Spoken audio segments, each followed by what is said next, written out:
When people talk about PTSD, it's normally about war veterans, or that's what you think about when you hear PTSD.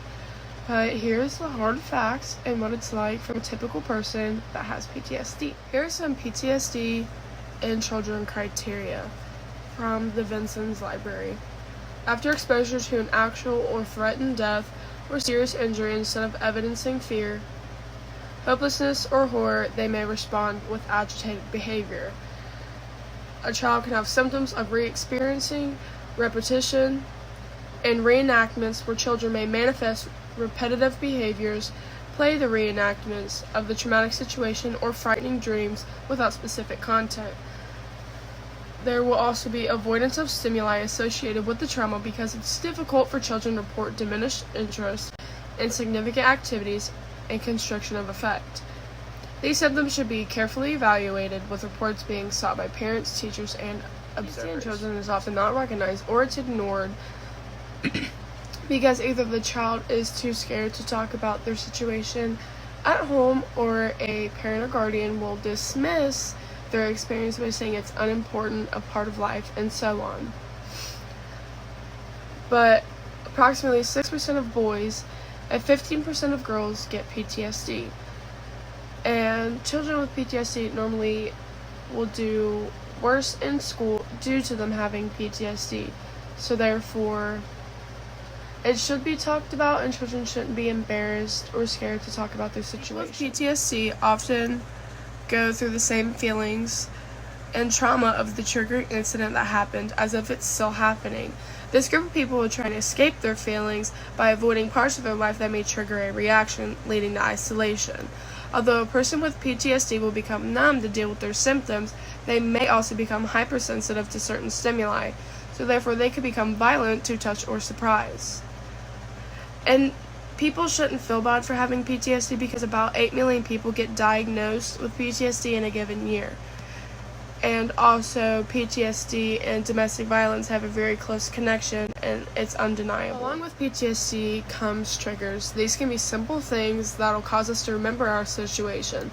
These things can be physical discomfort, any bodily sensation that recalls the trauma, strong emotions such as feeling hopeless or out of control, and feelings toward family members, including love, vulnerability, and resentment. Trauma from domestic violence causing PTSD can also cause one to have disabling moments such as intrusive thoughts, flashbacks, nightmares, as well as other sleeping issues, anxiety and or emotional numbing, heightened arousal, avoidance of triggers, dissociative symptoms, difficulty with other relationships, shame, guilt, worthlessness, depression, thoughts of suicide, and substance use. By Peterson Tanya. Child Protective Services, or CPS, in the United States gets about 3 million reports each year and have discovered that PTSD can be a result of 65% neglect, 18% physical abuse, 10% sexual abuse, and 7% psychological or mental abuse.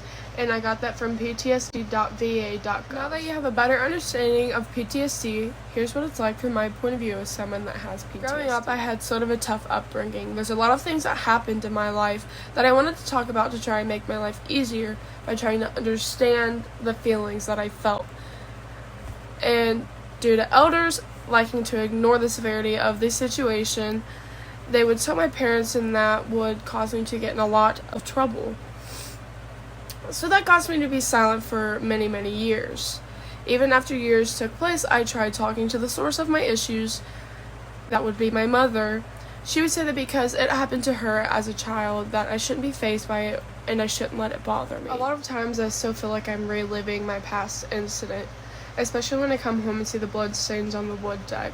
I try to avoid my feelings and I shut down, which is where I'm basically blank and I stare off into the abyss, and you won't get anything from me.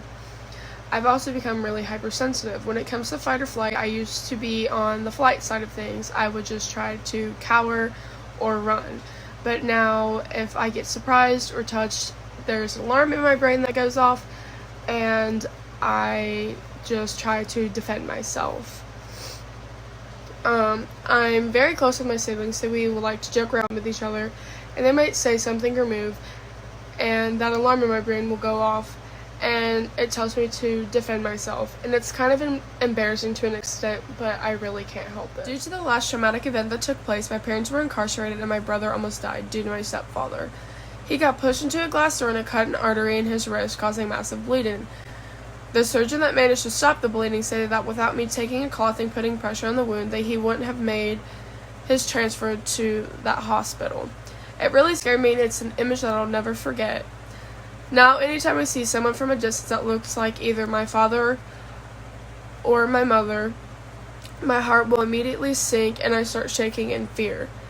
I have recurring dreams that they appear in, and it's caused me to lose sleep due to me being scared. I constantly worry about when they'll be freed from their incarceration and I could see them out in public. I've thought about ending my life on several occasions just to avoid the unavoidable. Even seeing pictures of them instantly triggers something within me and I start feeling all the emotions one could feel. That's what it's like having PTSD and how common it is in people who have been through a traumatic event. I got my sources from baronpsychology.com, Vincent's Library, helpguide.org, Megan Hull, paradigmtreatment.com, Peterson Tanya, and ptsd.va.gov. Thank you.